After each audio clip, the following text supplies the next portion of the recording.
Friends, मैं आपका mentor AK Singh और आज हम अब फिर से अपनी DSSP की तैयारी करेंगे।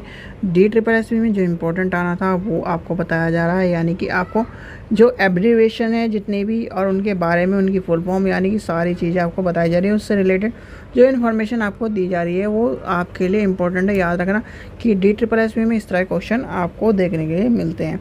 तो कल हमने आई तक देख लिए थे, यानी कि आई तक एब्रीविएशन देख ली थी।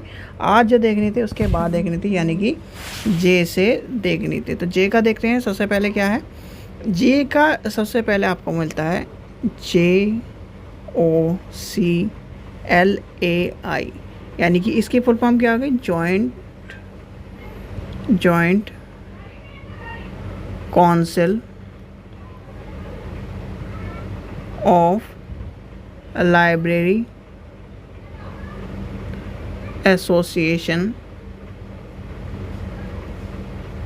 Of India. ठीक है, ये क्या हो गया, इंडिया। तो ये हो गई। अब एक और आपसे जो पूछी जाती है वो है JILA। तो ये क्या है, इसको लिख लीजिए, general of Indian library association. अब जो एक आपकी जो क्वेश्चन है, यानी इसके बाद मैं आपको सारे डेज और वो बता दूंगा जो सॉफ्टवेयर हैं और जो जर्नल्स हैं। जर्नल्स में आपके ज़्यादातर पूछे जाते हैं ILA का जर्नल कौन है, ये या फिर इस तरह से आपको जर्नल्स के नाम दे देंगे तो उसका पूछ लेंगे, या उस पर सॉफ्टवेयर के बारे में पूछ लेंगे कि ये सॉफ्टवेयर कौन सा है, किसने बनाया था। जैसे लिप्सन सॉफ्टवेयर किसने बनाया, सोल सॉफ्टवेयर किसने बनाया, कोवा सॉफ्टवेयर किसने बनाया, ग्रंथालय सॉफ्टवेयर किसने बनाया। तो ये आपसे क्वेश्चन पूछे जाते हैं। तो इस तरह से आपसे पूछे जाते हैं। तो जे से ये दोनों इंपॉर्टेंट है। और आपसे जो अगर कंप्यूटर में पूछा जाए तो कंप्यूटर में आपका JPEG जिसमें आप कहते हैं ना JPEG की मुझे फ़ोटो चाहिए, JPEG में चाहिए, तो वो कहता है जॉइंट पिक्चर एक्सपोर्ट ग्रुप। याद रखना, जॉइंट लिख देते हैं ऐसे भी, जॉइंट पिक्चर एक्सपेक्ट्स ग्रुप। ठीक है, तो ये आपका हो जाएगा। तो अब आते हैं इसके बाद कंप्यूटर के, मैं आपको अलग बता दूंगा क्योंकि कंप्यूटर की एक इसके साथ लेके चलना टाइम वेस्ट करने वाली बात है, क्योंकि टाइम हमें एक ही टॉपिक पर चलना है। फिर आता है KB, आपको बता दिया, KB आपको का अलग बताऊंगा मैं। ये आता है लैन भी लेके चलिए, क्योंकि लैन आपको एक तरह से ना कंप्यूटर में है और ना ही इस तरह से लाइब्रेरी में। तो ये क्या है, लोकल एरिया NET नेटवर्क। याद रख लेना। LC, जिसके बारे में LC क्या है, तो है लाइब्रेरी ऑफ कांग्रेस। तो लाइब्रेरी कांग्रेस के अगर आपसे पूछा जाए, पहली बात तो डेट पूछी नहीं जाएगी, याद रखना। और इसका जो मुख्यालय है वो है वाशिंगटन DC में। जितने भी मुख्यालय हैं सारे वाशिंगटन DC में जाता है। फिर अब आती है इसकी जो, अगर आपसे पूछा जाए तो याद लिख लीजिए, वैसे कभी भी पूछा नहीं जाएगा, ये तो नेट में भी आज तक पूछा नहीं गया। 24/1800 ये आपकी है इसकी डेट LC की। फिर आते हैं हम LC पे पहुंच गए, यानी कि लाइब्रेरी इस पे पहुंच गए, लाइब्रेरी ऑफ कांग्रेस। फिर आता है LCC, आपसे पूछा जाता है LCC क्या है, LCC तो याद रखना, लाइब्रेरी ऑफ कांग्रेस क्लासिफिकेशन। ठीक है, ये आपसे पूछा जा सकता है। चलिए आगे चलते हैं। आगे आपका आ जाता है, एक आपसे पूछी जा सकती है फुल फॉर्म, जो सारी मैं लाइब्रेरी के अकॉर्डिंग आपको बता रहा हूँ। जो अगर कुछ भी आ जाए, यानी कुछ भी आपको बचे ना लाइब्रेरी से, library of Congress machine readable. Okay,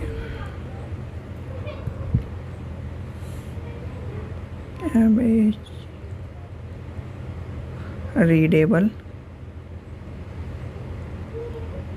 catalogue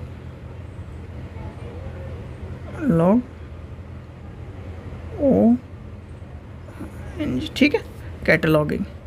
अब आगे क्या बचता है, आगे आपका बचता है LIS तो पता है आपको, लाइब्रेरी एंड इंफॉर्मेशन साइंस, क्योंकि सबने कर रखी है। LIS से क्या है, library and information science abstract, ये पढ़ लीजिए, ये भी आपसे पूछा जाता है। LISA ये क्या है, लाइब्रेरी, क्लियर लिखें, चलिए क्लियर भी लिख देते हैं, लाइब्रेरी एंड इंफॉर्मेशन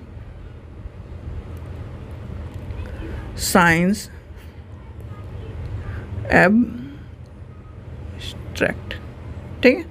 फिर आता है, आपसे पूछा जाता है LISTA, फिर क्या है, library information science and technology abstract, ठीक है, याद रख लेना। चलिए आगे चलते हैं। LRC पूछा नहीं जाएगा, LRC वैसे याद कर, LRC लिख लीजिए, LRC भी आपसे पूछा नहीं जाएगा।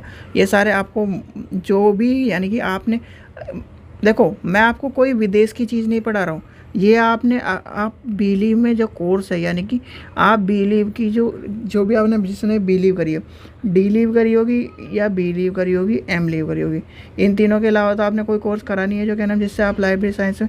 अब बहुत सारे बच्चे ग्रेजुएशन के कहेंगे कि हमने ग्रेजुएशन में लाइब्रेरी, भाई उनकी बात छोड़ दो, बिलीव, डिलीव और एम लीव, इन तीनों में से जिसने भी कोई कोर्स करा हुआ है, तो आपकी जो लाइब्रेरी साइंस की जो बुक्स होती हैं उसके पीछे ये सारी आपको ये सारी फुल फॉर्म मिल जाएंगी।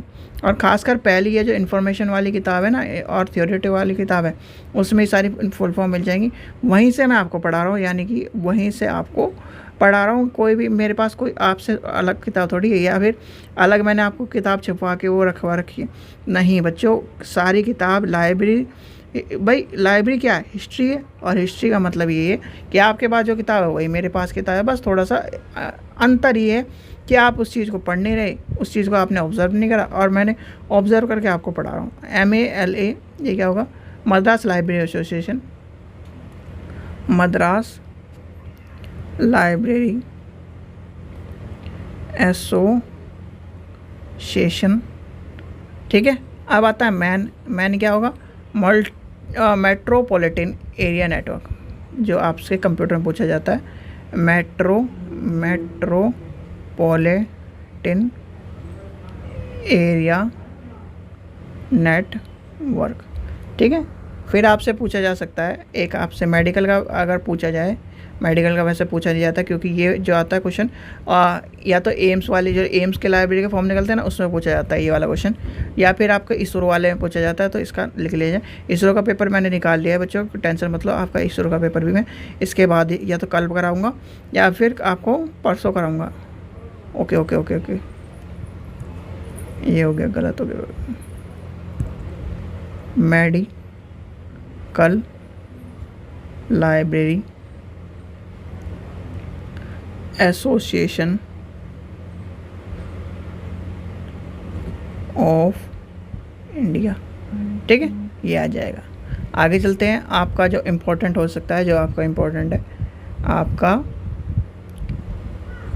एक आपका MIS तो पता है सबको, जितने भी ने लाइब्रेरी करी होगी तो पढ़ाइए कोर्स, यानी कि MIS का फुल फॉर्म क्या है, मैनेजमेंट इंफॉर्मेशन सिस्टम, यानी कि MIS, ठीक है। चलिए आगे चलते हैं। आपका NAPLIS तो क्या है, national policy on library and information system, क्या है, इंफॉर्मेशन सिस्टम, ठीक है बच्चों। अगर आपको कोई भी दिक्कत हो रही हो, कोई भी समझ में ना आ रहा हो, तो आप दोबारा पूछ लीजिए। कोई भी दिक्कत हो, समझ में ना आ रहा हो, बिल्कुल बेझिझक पूछ लीजिए, बस क्वेश्चन गलत मत करना। यानी कि क्वेश्चन आपका अगर आपको यानी कि पढ़ाया जाए और उसमें भी आप गलत कर दो तो फिर दिक्कत होती है। इस तरह की अगर भाई क्या होगा, एक कमेंट आप डाल दीजिए, कमेंट में कौन सा कुछ हो रहा है कमेंट कर दीजिए, आपको जो कुछ समझ में ना आ रहा करिए। अब जैसे एक मैडम ने या कोई भी शायद, हाँ, एक स्टूडेंट ने कमेंट किया था कि सर आप इम्पोर्टेंट बताइए, और आप अपनी जो ये वाली जो DSSB वाली प्लेलिस्ट है वो टेलीग्राम ग्रुप में डाल दीजिए। तो डाली कि नहीं डाली, यानी कि आपके लिए इम्पोर्टेंट है भाई 18 क्लास 20 क्लास, वो जो इम्पोर्टेंट है वो आपको क्या करेंगे, एक आपके लिए इम्पोर्टेंट है कि नहीं है। और हाँ, एक चीज़ और, जो DSSB के बच्चे हैं, DSSB के बच्चे हो, जिसको भी आपको पेपर चाहिए, यानी कि पेपर चाहिए, तो आप उससे पेपर को ले सकते हैं। चलिए 1 मिनट आपको पेपर दिखाते हैं। तो ये सब यानी कि आप सभी के लिए ये DSSB की बुक है, जिसमें आपको DSSB जो लाइब्रेरी के प्रीवियस ईयर के पेपर मिल रहे हैं। यानी कि आपको क्या करना है, इस बुक को जो 50 रुपये कीमत है, आपके लिए सभी के लिए क्या करा गया है, इसकी कीमत को घटाया गया है और ऑफ़र के तौर पर आपको ये बुक जो दी जा रही है वो दी जा रही है 30 रुपये में। लिंक डिस्क्रिप्शन में आप जो देखिए उसमें लिखा हुआ है UGC वाली बुक अलग है और DSSB वाली बुक है अलग है। UGC वाली अगर आपको बुक लेनी है तो 100 रुपये की कीमत है, और DSSB वाली जो बुक लेनी है लाइब्रेरी साइंस की, तो इसकी कीमत है 30 रुपये। आपको सारे पेपर मिल रहे हैं, यानी कि जो अभी तक 4-5 पेपर हुए वो सारे पेपर मिल रहे हैं। देखिए ये है आपकी बुक, ये है आपके DSSB, और इसमें आपको दिए गए हैं इस तरह से पेपर और आंसर, क्वेश्चन पेपर और आंसर, क्वेश्चन पेपर और आंसर। और ये जो आंसर हैं वो इसके साथ, यानी कि हमने कोई भी फेरबदल नहीं करा, एज इट इज़ आपके आंसर उठाकर दे दिए हैं। क्योंकि जिससे फेरबदल से ये होता है कि आयोग हर बार ये कहने लगे कि हमने तो ये माना था आंसर, हम क्या नाम सारे सोर्स से भी कहते हैं कि नहीं ये गलत है आंसर, तो वो कहता है कि नहीं हम तो इसे मानेंगे आंसर। कई बार इस तरह का होता है। तो इसलिए आपके लिए जो अगर आयोग ने गलत भी दिया है तो आंसर वही का वही उठाकर आपको दे दिया गया है। ठीक है बच्चों, यानी कि आंसर आपको अप्रोप्रिएट ओरिजिनल आंसर की से मिला है। ठीक है, चलिए तो आपको अगर बुक लेनी है, यानी कि अगर आपको बुक लेनी है तो आप बुक ले सकते हो। इसमें हमने टिक करे हुए हैं, तो ये यानी कि मेरे वाली जो बुक है जिसमें मैंने टिक करे तो वो है बुक। ठीक है, ये आपको अगर आप ओरिजिनल मतलब बुक लोगे तो आपको लिंक डिस्क्रिप्शन में दिया है, वो आपको अलग मिलेगी। ये सैम्पल के लिए आपको दिखा दी गई है। ठीक है, जैसे आपसे क्वेश्चन अभी पूछा गया था कि क्या नाम LA क्या है, SLA क्या है और ILA इसमें सबसे पुरानी कौन सी है, तो सबसे पुरानी ये है। इसके बाद क्या आएगा, इसके बाद ये आएगा, इसके बाद क्या आएगा, ये आएगा, और इसके बाद ये आएगा। ये ध्यान रखना, इस तरह से क्वेश्चन आपसे पूछे जाते हैं। फिर आपका पूछा जाता है the first public library act, इसमें बताओ, चलो क्वेश्चन बताओ। मद्रास है, क्योंकि मद्रास में ही क्या है, RRRRLA।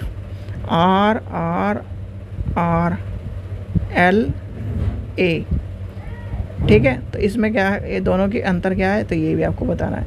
चलिए तो अब आपको चलते हैं अपने पेपर पर, यानी कि अपनी जो आप तैयारी कर रहे हैं उस पर चलते हैं। किसी को बुक लेनी है, आप क्या कर रहे हैं, लिंक डिस्क्रिप्शन में 30 रुपये की बुक है, यानी कि 30 रुपये में आपको सारे पेपर मिले। DSSB के जो 4 पेपर हैं वो आपको मिल रहे हैं, तो आप उस यहाँ से ले सकते हैं। चलिए अब आप चलते हैं अपने वाले जो अपनी तैयारी कर रहे हैं उस पर।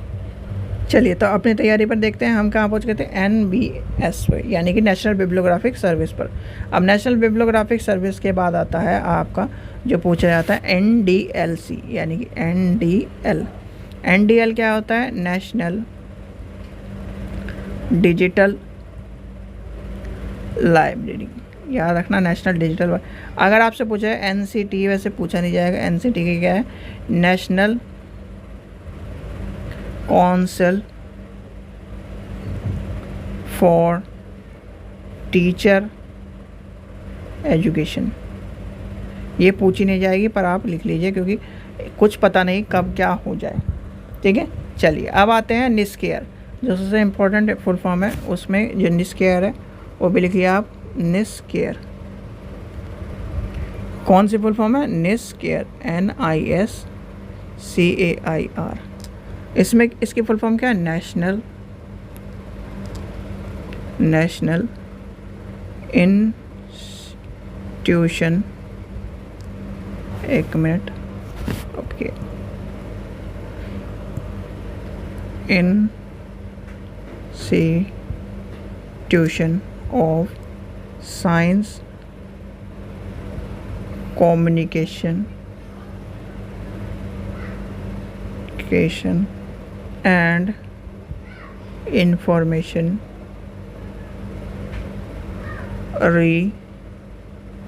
रिसोर्सेस। ठीक है, फिर आपकी आती है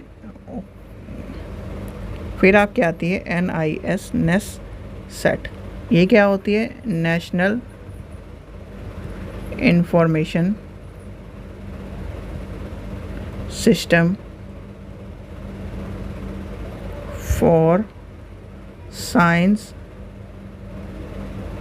एंड टेक, TECNOLOGY, टेक्नोलॉजी। ठीक है, ये आपको पता चल गई दोनों फुल फॉर्म। फिर आपके पूछ रहे थे एन लिस्ट। एन लिस्ट क्या है? नेशनल लाइब्रेरी एंड इंफॉर्मेशन यानी कि इंफ्रास्ट्रक्चर फॉर स्कॉलर कंटेंट। ये आपसे पूछे नहीं जाएगी। ये क्या नाम ज़्यादातर पूछे जाते हैं, जो PhD का जो एंट्रेंस होता है ना, PhD और MPhil का जो एंट्रेंस होता है वहाँ पूछी जाती है, और ये ज़्यादातर DOPO किस तरफ की जगह पूछी जाती थी।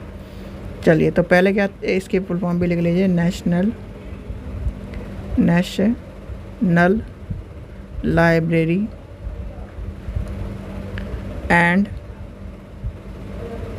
इंफॉर्मेशन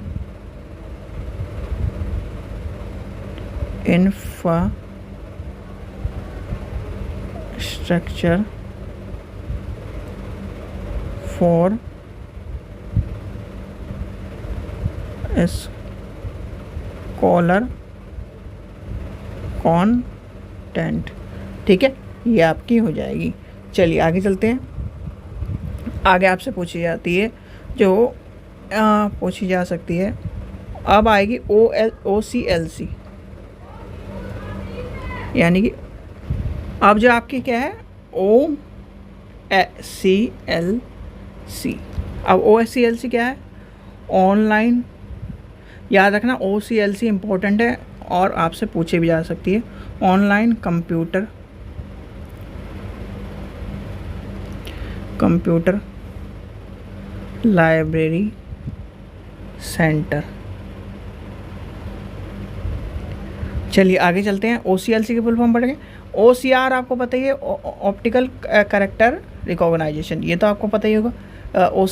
OCR पता होगा। अब आपका आता है OJS।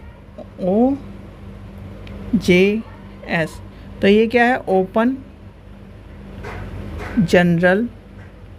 ये ऐसी फुल फॉर्म है जो कभी कभी टपकती है, जैसे कभी कभी आपको एक तरह से देखने के लिए मिलती है। फिर आपको आती है जो इम्पोर्टेंट है OPAC। OPAC की फुल फॉर्म तो सबको पता होगी, लिखने की जरूरत नहीं, वैसे लिख देते हैं। चलिए, ओपन पब्लिक एक्सेस कैटलॉग। और ये यूज़ कहाँ होता है? डिजिटल लाइब्रेरी, जो इस तरह की लाइब्रेरी होती है उनमें। ठीक है, ये आपको पता चल गया। चलिए आगे चलते हैं। P से आपके लिए आपको कोई भी, यानी कि P से आपकी मिल रही है जो PERT मिलती है। PERT आपके इस तरह से, यानी कि इस एग्ज़ाम में इंपॉर्टेंट नहीं है, ये एजुकेशन के एग्ज़ाम में इंपॉर्टेंट है। Programming evolution and review technique जो होते हैं, PERT जिसे कहते हैं, PERT, ध्यान रखना PERT। अब आते हैं POPSI। इसकी फुल फॉर्म क्या है? यानी कि POPSI क्या है? फुल फॉर्म क्या होती है? दो, यानी कि ध्यान रखना इसकी फुल फॉर्म आती है पोस्टलेटेड बेस्ड परम्यूटेड सब्जेक्ट इंडेक्सिंग। ठीक है, चलिए आगे चलते हैं। आगे जो आपसे पूछी जाती है, फिर आपसे पूछी जाती है PRECIS। तो ये क्या है? Pre serving context indexing system. ठीक है, ये आपकी पूछी जाती है। RAD तो आपको पता ही है, RAD क्या होता है? रिसोर्स, यानी कि एक तो है रिसर्च एंड डेवलपमेंट, जो ये होती है RAD, यानी कि रिसर्च एंड डेवलपमेंट हो गया। RD हो गया रिसर्च एंड डेवलपमेंट, और एक होता है RAD, होता है रिसर्च डिस्क्रिप्शन एंड एक्सेस, ये ध्यान रखना। फिर आपका पूछा जा सकता है जो आपसे पूछी जाती है वो इम्पोर्टेंट है, जिसके बदौलत यानी कि एक तरह से हमारे RRRLF, ये क्या है? ये तो सबको पता होगा, जिसने भी लाइब्रेरी साइंस का पेपर भरा हुआ होगा। राजा राम मोहन रॉय लाइब्रेरी फाउंडेशन। तो राजा राम मोहन राय लाइब्रेरी फाउंडेशन के बारे में तो सबको पता है, या फिर आपको बताना पड़ेगा? यानी कि RRLF है कहाँ? चलिए आपसे यही पूछ लेते हैं, RRLF है कहाँ? सबसे पहली बात तो आपको पता होनी चाहिए, कलकत्ता में है। ठीक है, कलकत्ता। अब कलकत्ता में है। RRLF जो है वो किसके अंडर आती है? कोई बता सकता है किसके अंडर आती है? मिनिस्ट्री ऑफ किसके अंडर आएगी? कल्चर। ठीक है, याद रखना, मिनिस्ट्री ऑफ कल्चर, यानी कि इंडियन जो कल्चर डिपार्टमेंट है उसके अंदर आएगी। आई कब आपसे ये पूछा जाए, इस्टेब्लिश कब हुई? मई 1972। ठीक है, ये भी ध्यान रखना। आपसे अगर इस तरह से पूछा जाए तो ये सब चीज़ें ध्यान रखना। मिनिस्ट्री ऑफ कल्चर के अंडर है। मिनिस्ट्री ऑफ कल्चर, ये याद रख लेना, मिनिस्ट्री लिख देता हूँ मैं, मिनिस्ट्री। कई बार क्वेश्चन आ चुका है, DSSB में ही 4 बार क्वेश्चन पूछ चुका है ये वाला, मिनिस्ट्री ऑफ कल्चर। जब मैंने पहली बार पेपर दिया था तो मैं भी ये सीधे मान के चलो, क्योंकि उस टाइम पे इतनी हमें नॉलेज नहीं थी, मैंने भी बिलीव करी थी, तो बस ये मान लो मैंने तुक्का ही मारा था, क्योंकि वो बी था। ज़्यादातर मैं बी, अगर कोई आंसर ना मिले तो BC लगाते हैं, हम तुक्का मारते हैं, तो इसलिए मैंने बी लगा दिया था, और बी में यही था, मिनिस्ट्री ऑफ कल्चर उस टाइम पर वही है कि मेरा पेपर 1 की वजह से थोड़ा सा नहीं हुआ था। लाइब्रेरी में मेरे बहुत अच्छे नंबर थे, पेपर 1 नहीं हुआ था मेरा। ठीक है, और मिनिस्ट्री ऑफ कल्चर मैंने मार दिया था, और यानी कि फिर पता चला कि ये लाइब्रेरी जो है मिनिस्ट्री ऑफ कल्चर के अंदर आती है। एक ISBN जो आपका है, ISBN भी वो इस, यानी कि वो है राजा Ram Mohan Roy library foundation association in, वो दिल्ली इन ISBN, वो क्या करते हैं दिल्ली में जो है, दिल्ली में, और वो ISBN आपको प्रोवाइड कराती है, ISBN नंबर जो आता है। फिर आपका चलते हैं, आपका जो आगे आता है इम्पॉर्टेंट है, जो आपसे पूछी जा सकती है। चलिए, SLA आपको पता ही है सबको, SLA तो सबको पता है। SLA जो है स्पेशल लाइब्रेरी एसोसिएशन। ठीक है, इसे जिसे कहते हैं SLA। सोल की फुल फॉर्म जो आपसे पूछी जाती है, सोल। आज आपसे क्या नाम, इस सोल के ऊपर मैं आपको बता रहा हूँ, और कल आपसे इन्हीं सोल वोल के ऊपर आपको सॉफ्टवेयर के ऊपर सारी वीडियो मिलेगी। तो क्या होता है सोल, यानी सॉफ्टवेयर फॉर यूनिवर्सिटी लाइब्रेरीज। ठीक है, याद रखना, सोल की फुल फॉर्म ये है। चलिए आगे चलते हैं, जो आपके इम्पोर्टेंट आ सकती है। अब आती है TC, यानी TCP और IP। ये क्या है? ट्रांसफ़र कंट्रोल प्रोटोकॉल और IP कंट्रोल। यानी कि चलिए आगे चलते हैं, पेज पर लेते हैं। ये आपसे पूछी जा सकती है, ये क्या है? TCP और IP। IP की तो फुल फॉर्म आपको पता है, इंटरनेट प्रोटोकॉल, ये तो सबको पता होगा, ये सबके हाथ में फ़ोन है, तो इसका मतलब तो ये तो आपको पता ही होगा। TCP की लिख लीजिए, TCP transmission control protocol, inter लिख देते हैं, इंटरनेट प्रोटोकॉल। ठीक है, ये आपसे पूछी जाएगी, जो है इम्पोर्टेंट। फिर आपका आ जाती है, चलिए आगे चलते हैं, TQM तो पता है, टोटल क्वालिटी मैनेजमेंट है। TQM तो ये आपको बताने की ज़रूरत नहीं है। UDC की फुल फॉर्म आपको पता ही है, UDC की क्या है? Universal decimal classification. यानी कि UDC की फुल फॉर्म क्या है? UDC की फुल फॉर्म क्या है? Universal decimal classification. ठीक है, UDC की फुल फॉर्म ये है। चलिए आगे चलते हैं, आगे क्या कह रहा है? US mark format authority of data, ये आपसे पूछा नहीं जाएगा, क्योंकि ये DSSB के लिए इम्पोर्टेंट नहीं है। फिर आपसे पूछी जाती है यूनेस्को की फुल फॉर्म। यूनेस्को की फुल फॉर्म ये तो सबको पता होगा, यूनेस्को की फुल फॉर्म क्या है? पर लिख लीजिए, चलिए, United Nation Education Scientific and Cultural Organization. ठीक है, ये क्या हो गया? Culture organization. चलिए आगे चलते हैं। यूआरएल की फुल फॉर्म क्या? यूनिवर्सल रिसोर्स लोकेटर या यूनिफॉर्म रिसोर्स लोकेटर, इनमें से दोनों में से मिल जाए, जो भी मिले वो इम्पोर्टेंट है। आगे चलते हैं।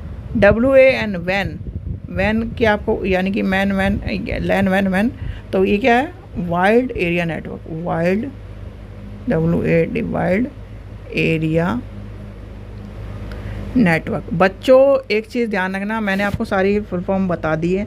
अगर किसी को भी कोई भी दिक्कत हो, कोई भी फुल फॉर्म में, आप बेझक क्वेश्चन, जैसे मान लीजिए आपको UDC की फुल फॉर्म नहीं आ रही, यहाँ आपको यूनिवर्सल डेसिमल क्लासिफिकेशन है, नहीं समझ में आ रही, कुछ भी मान लीजिए स्पेलिंग मेरे में यानी कि लिखे हुए में आपको समझ में नहीं आ रहा, वैसे वर्डिंग में समझ नहीं आ रहा, तो बच्चों बेझक पूछ लेना, क्योंकि आपको है पेपर देना।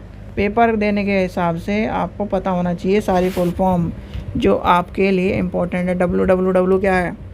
ये तो आपको पता ही होगा, वर्ल्ड वाइड वेब। ठीक है, जो लास्ट बचती है आपके ZBB।